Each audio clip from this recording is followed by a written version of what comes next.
What if a 9-year-old child walked into a courtroom and changed the definition of justice? The gavel drops, silence swallows the room. A small boy steps forward, knees shaking, clutching something in his hands. Judge Frank Caprio lifts his eyes, expecting a routine case. But what he sees isn't a defendant. It's a child drowning in the weight of something no child should carry. The boy's voice trembles. "Your Honor, please, I need help." Not a defense, not an excuse, a plea. For his sister's life. In that split second, every attorney stops shuffling paper. People stop breathing. The world stops spinning. Because what this child is about to reveal will break every rule of the courtroom and restore your faith in humanity. You're watching Case Closed, where real stories prove that justice isn't about power, it's about heart. Before we moving forward, drop a comment. Where in the world are you watching from? And hit subscribe so stories like this never disappear into silence. The Providence Municipal Court, 9:47 a.m., another Monday morning. Judge Frank Caprio adjusts his glasses, reviewing the next case file. Parking violation, simple routine. He's seen thousands, but the name catches his eye. Thomas Martinez, age 9, a child. In his courtroom for a parking ticket, the bailiff calls the case. The heavy wooden doors open. A small figure enters. Too small. Thomas walks slowly toward the defendant's stand, his sneakers squeaking on the polished floor. No parent beside him, no lawyer. Just a boy in a wrinkled t-shirt, clutching a crumpled piece of paper in his shaking hands. Judge Caprio's expression shifts. This isn't protocol. This isn't normal. Where are this child's parents? Why is he here alone? The judge leans forward, his famous warmth replaced by concern. "Young man," his voice gentle but firm, "where is your mother or father?" Thomas looks up. His brown eyes are red, swollen from crying. "My mom is at the hospital, Your Honor. She sent me here because she couldn't come. She said I had to explain." His voice barely reaches the microphone. The stenographer leans in to catch every word. But what nobody in that courtroom knew was that this simple parking violation was about to reveal a story that would devastate everyone present. The courtroom clerk reads the charge. Parking in a restricted zone near Rhode Island Hospital. Vehicle registered to Maria Martinez. Fine, $150. Judge Caprio nods, writing notes. Standard procedure. Until Thomas speaks again. "Your Honor, my mom was parked there because of my sister." His voice stronger now, fueled by something deeper than fear. "My sister Sophia, she's 6 years old." He stops, swallows hard. "She has leukemia." The courtroom freezes. Judge Caprio's pen stops mid-sentence. Every eye in the room fixes on the small boy at the podium. Thomas continues, his words tumbling out now, desperate to be heard. "We were at the hospital for her chemotherapy. It was an emergency. She was throwing up blood, and my mom couldn't find parking, and she just stopped the car and ran inside with Sophia in her arms." Judge Caprio removes his glasses slowly. He's presided over this court for decades. He's heard thousands of excuses, explanations, sob stories. But this is different. The rawness in this child's voice, the truth you can't fake. He leans back in his chair, and for the first time that morning, he's not a judge. He's a father, a grandfather, a son. Judge Caprio's voice, softer now, almost breaking. "Why didn't your mother come today? Why did she send you?" Thomas unfolds the crumpled paper in his hands. "There's a hospital discharge sheet. She's still there, Your Honor, with Sophia. They had to keep her for observation. Mom wrote me a note and told me to show it to you. She said she's sorry and she'll pay whatever she has to pay. But please don't make it more because we don't have the money for more." The last words rush out in a single breath. The courtroom prosecutor, A stern woman who's asked for maximum fines 1,000 times looks down at her papers. She says nothing.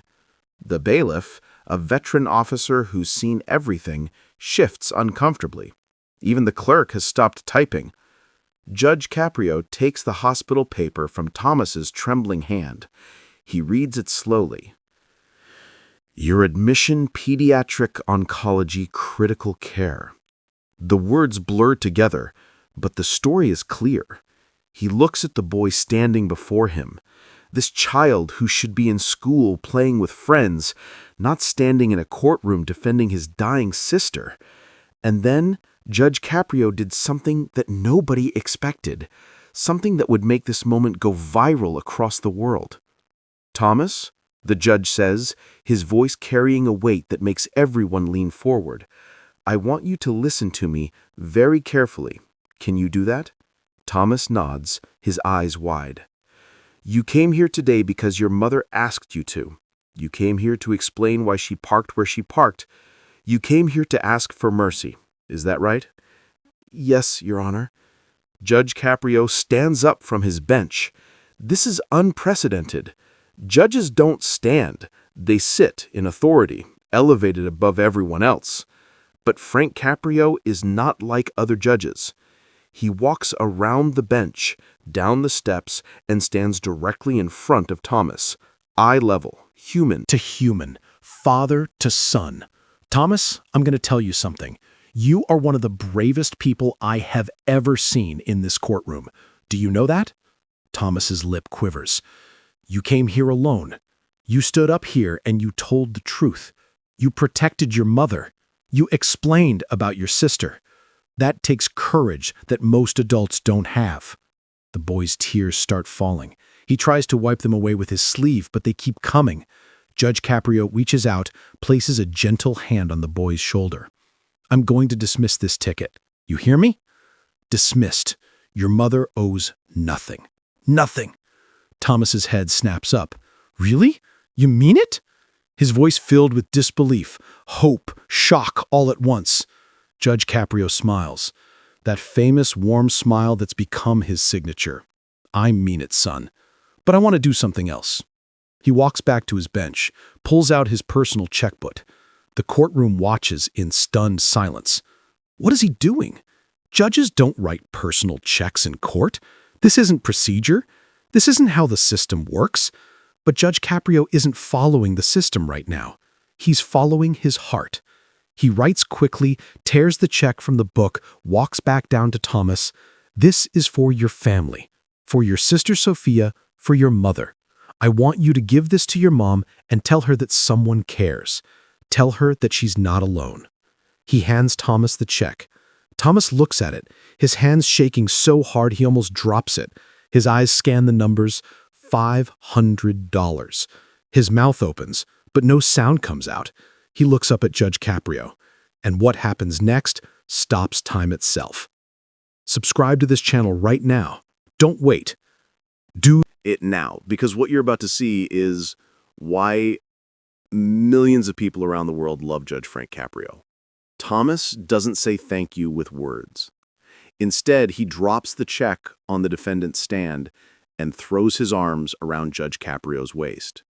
He hugs him with every ounce of strength in his small body, his face buried in the judge's robe, his shoulders shaking with sobs that have been building for months. All the fear, all the pain, all the watching his little sister suffer pours out in that hug. Judge Caprio wraps his arms around the boy. This 80-year-old judge, this man who's supposed to be impartial, distant, authoritative, holds this crying child and doesn't let go. His own eyes fill with tears. The bailiff turns away, wiping his face. The prosecutor's shoulders shake. The court reporter has stopped recording because she can't see through her tears. In the gallery, spectators who came for their own traffic violations sit with tears streaming down their faces. A woman in the back row sobs openly. A man next to her grips the pew, his knuckles white. This isn't a courtroom anymore. It's a church, a temple of human compassion. A place where the cold machinery of law has been replaced by the warm beating of human hearts. Thomas finally pulls back. His face is red, his eyes swollen, but there's something different in his expression now. Relief. Hope. The crushing weight of fear has lifted, even if just for a moment. He picks up the check with trembling hands, folds it carefully, and puts it in his pocket like it's the most precious thing in the world. Your Honor, Thomas's voice is small but clear now. I don't know how to thank you. My mom always told me that good people exist. She said, when things get really hard, sometimes angels show up. I think you're an angel. Judge Caprio's face crumbles. He tries to maintain composure, but it's impossible. No, son, I'm just a man, just a father, just someone who understands that sometimes life is harder than it should be. You go home. You hug your mother. You tell Sophia that Judge Caprio is praying for her. You hear me? Yes, sir. I will. I promise. Thomas turns to leave, but then stops. He turns back around, walks back to Judge Caprio, and does something that no one could have predicted. He reaches into his pocket and pulls out a small, worn photograph. Your Honor, this is Sophia. This is my sister. I want you to see her. I want you to know who you're helping. Judge Caprio takes the photo with shaking hands. A little girl with a bright smile, wearing a hospital gown, bald from chemotherapy, holding a teddy bear. But her eyes are full of life, full of fight, full of the same courage her brother is showing right now. Judge Caprio stares at that photo for a long time. Too long. He can't speak. If he tries to speak, he'll break completely. Finally, he hands the photo back. She's beautiful, Thomas. She's a fighter. I can see it. Thomas nods, takes the photo, presses it to his chest like a talisman. She is, Your Honor. She's the strongest person I know. He pauses. Well, her and my mom and now you. But what happened next, nobody could have prepared for, not even Judge Caprio himself. As Thomas walks toward the courtroom exit, Judge Caprio calls out, "Thomas, wait." The boy stops, turns around. Yes, Your Honor? Honor. Judge Caprio walks over to his desk, picks up his phone, and makes a call right there in open court with everyone watching. Dr. Harrison? Is Frank Caprio. Yes, from the court. I need a favor. The courtroom is silent. What is happening? Who is Dr. Harrison? Judge Caprio continues. I have a family, little girl, 6 years old, leukemia. They're at Rhode Island Hospital. I want you to personally look at her case. I want the best possible care. I don't care about the cost. Bill me directly. Pause. Yes, I'm serious. Her name is Sophia Martinez. Martinez.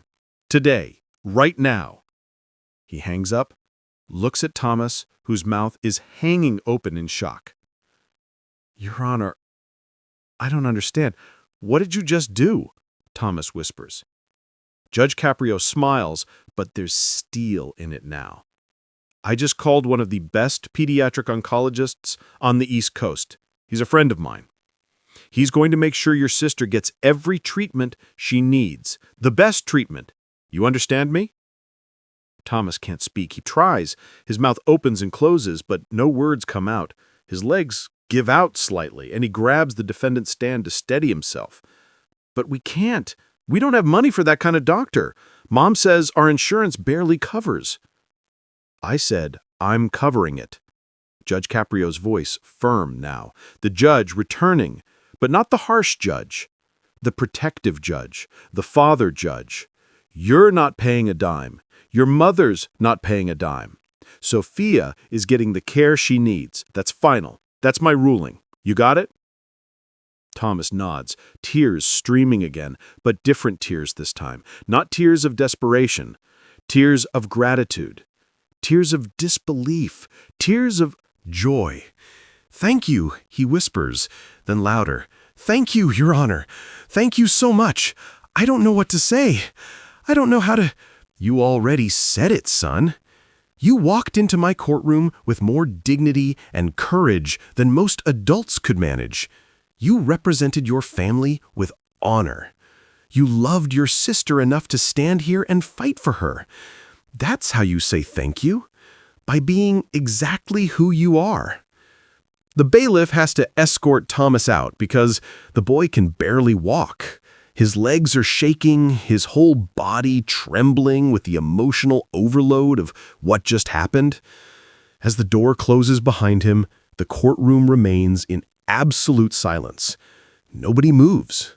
Nobody speaks. They've just witnessed something that doesn't happen in the American legal system. They've seen justice transform into mercy. They've watched law become love. Judge Caprio returns to his bench. He doesn't sit down immediately. He stands there, looking at his courtroom, at the people in the gallery, at his staff. I know what you're all thinking, he says quietly. This isn't protocol. This isn't by the book. And you're right. But I'll tell you something. I've been a judge for over 30 years. I've sent people to jail. I've imposed fines. I've upheld the law thousands of times. But the law exists to serve people, not the other way around. And that little boy, that brave little boy, he reminded me why I became a judge in the first place. Drop a comment below right now. Tell us what you felt watching this. Share this with someone who needs to see it. Do it now. Don't scroll past. The prosecutor stands up. This woman who argues for maximum penalties every single day. Your Honor, for the record, the state has no objection to the dismissal. In fact, if I may speak freely, Judge Caprio nods. What you just did is why people still believe in the system, is why people still have faith that justice can be just. Thank you. Judge Caprio nods slowly. Call the next case. But there's a problem. Nobody in the courtroom is ready for the next case. The bailiff is still wiping his eyes. The clerk is staring at her computer screen, not typing. The people in the gallery are hugging each other, complete strangers connected by what they've just witnessed. Your Honor, the bailiff clears his throat. Perhaps we could take a brief recess. Judge Caprio looks around, sees the emotional state of his courtroom, and nods. Court is in recess for 15 minutes. The gavel hits. People stand, but nobody leaves. They're still processing, still trying to understand what they saw. In the hallway outside the courtroom, Thomas sits on a bench, the check in one hand, his sister's photo in the other. A court employee, an older woman who's worked there for 20 years, sits down next to him. That was something special in there, young man. Thomas nods, still in shock. I can't believe what just happened. Is Judge Caprio always like that? The woman smiles. Judge Caprio is one of a kind. He's been helping families for decades. He doesn't do it for attention. He doesn't do it for recognition. He does it because he believes every person who walks into his courtroom deserves to be seen as a human being first and a case number second. He saved my sister, Thomas says simply. He saved my whole family. The woman pats his shoulder. You saved your family, honey. You came here today and you spoke up. You were brave enough to tell the truth. Judge Caprio just recognized that courage and responded to it. You should be proud of yourself. Thomas stands up steadier now. I need to go tell my mom. She's not going to believe this. Nobody's going to believe this. He runs toward the exit, bursting with the need to share this miracle with his mother, to see the relief on her face, to tell Sophia that everything is going to be okay. But the story doesn't end there, because what happened in that courtroom wasn't contained to just those four walls. Someone in the gallery had been recording on their phone. Court rules technically prohibit it, but nobody had noticed. Nobody had cared. And that video, that raw, unedited footage of a judge breaking every rule to help a desperate family, was about to change everything. The video uploads. Within an hour, 10,000 views. Within 3 hours, 100,000. By the end of the day, over 3 million people have watched Judge Frank Caprio hand a check to a crying 9-year-old boy. The comment section explodes. "This is what humanity looks like. Why can't all judges be like this? I'm sobbing at my desk. Faith in humanity restored." News channels pick it up. Local news first, then regional, then national. CNN, Fox News, MSNBC, they all run the story. International media follows. BBC, Al Jazeera, networks across Europe, Asia, South America. The world watches as a small boy in Providence, Rhode Island, receives compassion from a judge who refuses to let bureaucracy crush human dignity. Judge Caprio's phone starts ringing. Interview requests, talk show invitations. People magazine wants a cover story. Ellen DeGeneres producers call, but Judge Caprio declines them all. "This isn't about me," he tells his assistant. "This is about That family. I don't want attention. I just want Sophia to get better." But he can't stop what's happening. The story has taken on a life of its own. A GoFundMe page appears, created by someone who watched the video. Help Sophia Martinez and her family. The goal is set at $10,000 to help with medical expenses Judge Caprio's check didn't cover. Within 24 hours, it's raised $500,000. Within a week, over $2 million pours in from people around the world who watched a 9-year-old boy thank a judge and wanted to help. Maria Martinez, Thomas's mother, receives a call from the hospital. Dr. Harrison, the specialist Judge Caprio contacted, has reviewed Sophia's case. There's a new treatment protocol, experimental but promising, that wasn't available through their insurance. Now, thanks to the judge and the overwhelming public response, Sophia can receive it. The doctor is optimistic. Not guaranteed, but hopeful. More hopeful than they've been in months. Thomas returns to Judge Caprio's courtroom a month later. Not for a violation, not for a case. He's been invited back. The judge wants to see him, to know how things are going. Thomas walks in, but this time he's not alone. His mother is with him, stronger now, less burdened. And beside her, holding her hand, wearing a small pink hat to cover her bald head, is Sophia, the little girl from the photograph, alive, fighting, smiling. Judge Caprio sees them enter. His face breaks into the biggest smile anyone in that courtroom has ever seen. He stands up immediately, comes down from his bench, and walks over to them. "You must be Sophia," he says gently, kneeling down to her level. Sophia nods shyly. "My brother says you're a superhero." Judge Caprio laughs, a real laugh that fills the courtroom with warmth. "Your brother is very kind, but I'm not a superhero. You know who the superhero is? You. You're the one fighting every day. You're the brave one." Sophia thinks about this for a moment, then reaches into her pocket and pulls out a drawing. It's crayon on construction paper, showing a man in a black robe with a cape, standing next to a little girl at the top in shaky child handwriting. "Judge Caprio, my hero," she hands it to him solemnly. "I made this for you, because you helped us when nobody else could." Judge Caprio takes the drawing with trembling hands. For the second time in a month, he's brought to tears in his own courtroom. He looks at Maria. "How is she doing?" "The treatment is working." Maria's voice breaks with emotion. "The doctors say she's responding better than they expected. They say she has a real chance now, because of you." She can barely get the words out. You gave us hope when we had none left. Judge Caprio shakes his head. No, Thomas gave you hope. He walked into my courtroom and reminded me what justice really means. He reminded all of us. He looks down at Sophia. You keep fighting, young lady, and when you grow up, you remember something.